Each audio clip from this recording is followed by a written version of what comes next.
आइए मित्रों, हमारे YouTube चैनल स्वाध्याय में आपका हार्दिक स्वागत, अभिनंदन। आज हम आपके लिए लेकर आए हैं क्या प्रदर्शन ही जीवन है, इस विषय पर ज्ञान चर्चा। अगर आपने हमारे चैनल को लाइक और सब्सक्राइब नहीं किया है तो आपसे निवेदन है, कृपया चैनल को लाइक और सब्सक्राइब अवश्य करें। क्या प्रदर्शन ही जीवन है।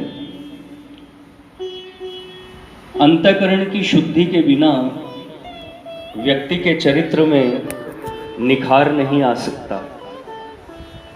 कुत्सित अंतःकरण वाले व्यक्ति को हर क्षण दूषित विचार घेरे रहते हैं।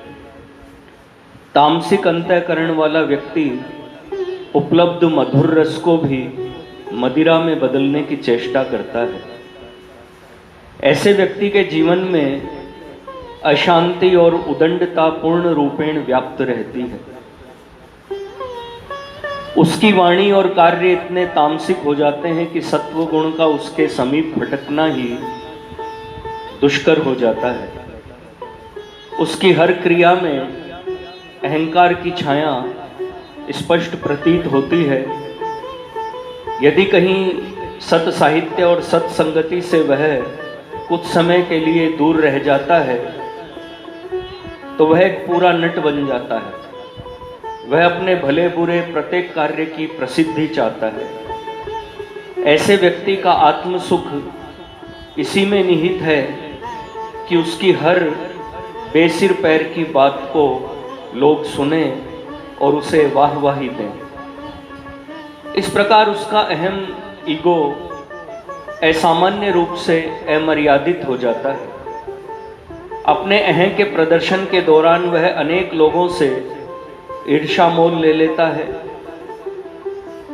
बिना जाने पहचाने लोगों की घृणा का पात्र बनता है। अनेकों व्यक्तियों से व्यंग प्रधान झिड़कियां सुनता है, फिर भी वह स्वांग भरना बंद नहीं करता। विज्ञापन के युग में रहकर भी यदि उसका सांगोपांग विज्ञापन न हुआ तो उसका जीवित रहना ही निरर्थक है। राष्ट्र में आज सर्वत्र ऐसे ही प्रदर्शन और प्रदर्शकों की ही भीड़ लगी है। व्यक्ति अपने आंखों से अंधे बनकर राहजनों की आंखों से अपने आप को देखना चाहते हैं।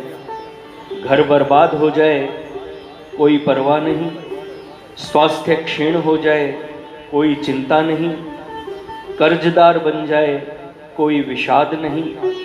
हमारी कलगी सबसे ऊपर रहनी चाहिए। चारण भाटों के हवाई घोड़ों पर सवार होकर असंख्य राजा महाराजा मिट्टी में मिल गए। शायरों और चापलूसों की वाहवाहियों पर झूम झूम कर न जाने कितने नवाब कंगाल बनकर रह गए। अपने को पुजवाने और प्रतिष्ठित कराने के भ्रम में न जाने कितने साधक भ्रष्ट हो गए। अपने आप को पर्दे पर देखकर विभोर होने वाली न जाने कितनी संभ्रांत युवतियां वारांगनाएं बन गई। अपनी विद्वता का सिक्का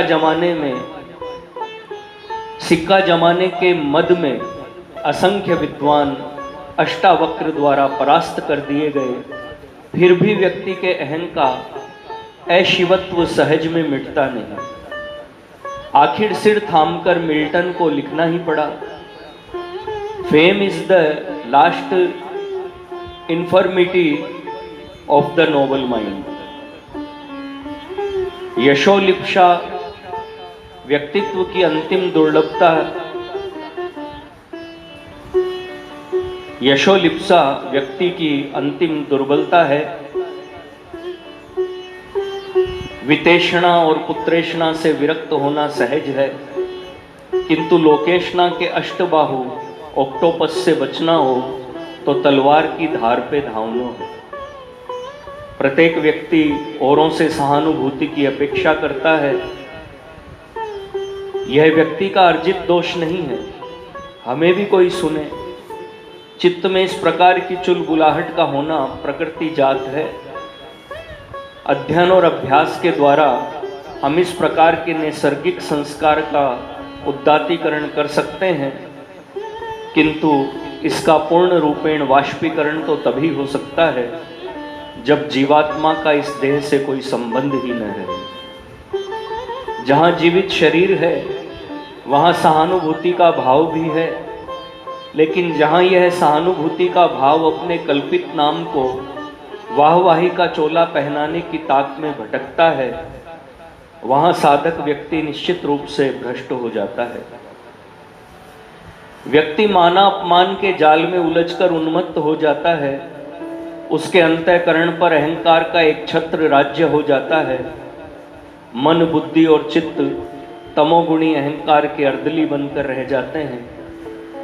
हमारे हर कार्य में आज लोक दिखावा है, जुलूस निकालना और भीड़ लगाना, ये दो ही हमारे जीवन के दो महान कार्य हैं। चाहे किसी मृत व्यक्ति की अर्थी निकालनी हो अथवा किसी किशोर का यज्ञोपवीत संस्कार करना हो, सिक्कों की बौछार होनी चाहिए और फोटोग्राफरों को किराए पर लाकर फोटो खिंचवाने चाहिए। जहां विवाह को संस्कार माना जाता था और शास्त्रीय कर्म की प्रधानता थी, वहां आज शास्त्रीय कर्म तो गौण हो गया है और बाहरी आडंबर में होड़ लग गई है। हजारों लाखों रुपए जो गरीबों की भूख मिटाने में लगने चाहिए थे, फोटो, सजावट, रोशनी, रिसेप्शन में व्यय हो जाते हैं। जहां खादी अथवा रेजी से काम चल सकता है, वहाँ मखमल और नायलॉन लाने की चेष्टा की जाती है। बड़ी बड़ी होटल पार्टियों का आयोजन किया जाता है। कर्कश और तीव्र ध्वनि करने वाले आधुनिक वाद्य यंत्रों को बजा बजा कर सारी बस्ती की नींद हराम कर दी जाती है।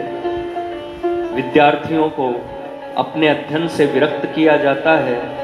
वासना प्रधान गीतों को गुंजा गुंजा कर समस्त गांव अथवा बस्ती के वातावरण को दूषित तथा उत्तेजित किया जाता है। यज्ञोपवीत जैसे पवित्र संस्कार के अवसर पर भी नाच गान का कार्यक्रम रहता है। सभी कार्य बाहरी दिखावे के आडंबरपूर्ण और अत्यंत खर्चीले हो गए हैं। यही मानव जीवन का उच्च स्तर है। इसीलिए कुत्सित उपायों द्वारा धन का संग्रह किया जाता है। सही अर्थ में आज राष्ट्र में व्याप्त रिश्वतखोरी, कालाबाजारी एवं गबन के सारे दुष्कर्मों के पीछे हमारी प्रदर्शन की प्रवृत्ति ही प्रधान है।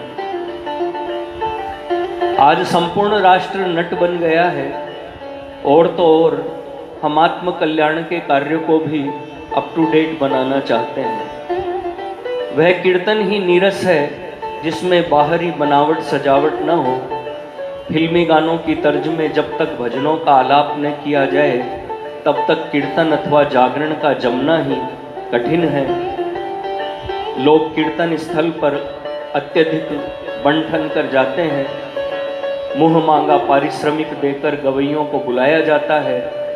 सही शब्दों में आज हमारे कीर्तन आदि के पुनीत कार्यक्रम भगवत चर्चा के साधन न रहकर सुरीले स्वरों की प्रतियोगिता के दंगल बनकर रह गए। ये विंडो ड्रेसिंग और वैनिट शो की कुत्सित व्याधि हमारे शिक्षण संस्थानों में तो असाध्य ही होती जा रही है। जो शिक्षण संस्थान अपने वार्षिक दिवस अथवा सांस्कृतिक कार्यक्रम पर अधिक से अधिक पैसा खर्च कर सकता है, अधिक से अधिक आधुनिकतम आयोजनों का कार्यक्रम बना सकता है, 16 वर्षीय किशोरियों को सभा मंच पर नचाकर दर्शकों से तालियां पिटवा सकता है, वही संस्थान आज की परिभाषा में अधिक उन्नत एवं आधुनिक एडवांस्ड है। हम जन सेवा का कार्य करना चाहते हैं, किंतु संवाददाताओं और फोटोग्राफरों की सेना को साथ लेकर।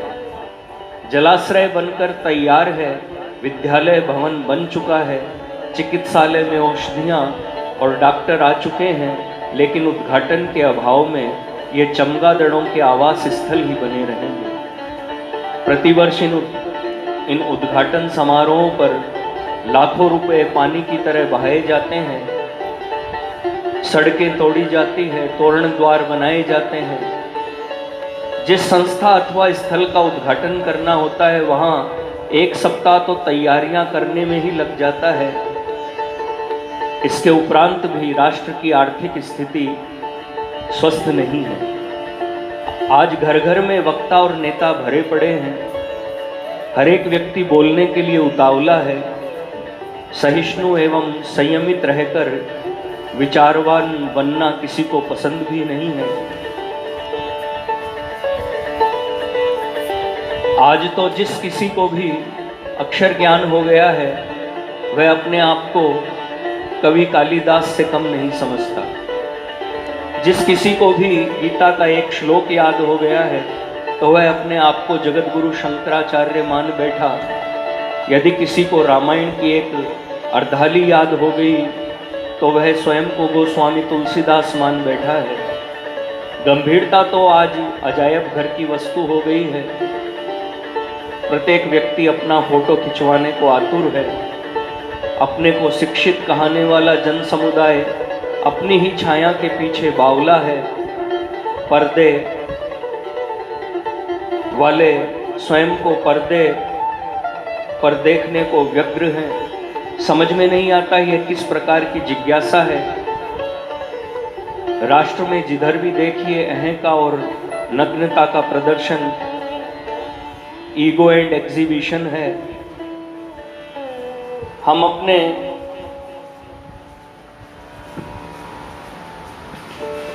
प्रत्येक गुण का पैसे और प्रदर्शन में मूल्यांकन करते जा रहे हैं। कला, साहित्य और समाज कल्याण की प्रचलित आधुनिक परिभाषाओं ने हमारे अंतःकरण को न केवल कलुषित और विशुद्ध ही किया है, अपितु दिनों दिन हमें उदंड और आवारा भी बनाया है। यही कारण है कि आज हम आध्यात्मिक धन में दिवालिये बनते जा रहे हैं। जो हमारी अनादिकाल संपत्ति थी और सारा संसार जिसके लिए भारत को विश्व गुरु मानता था, सही शब्दों में कारवां ईमान का आज रुखसत हो गया। इल्म हिंदुस्तान में सिर्फ मकसद हो गया।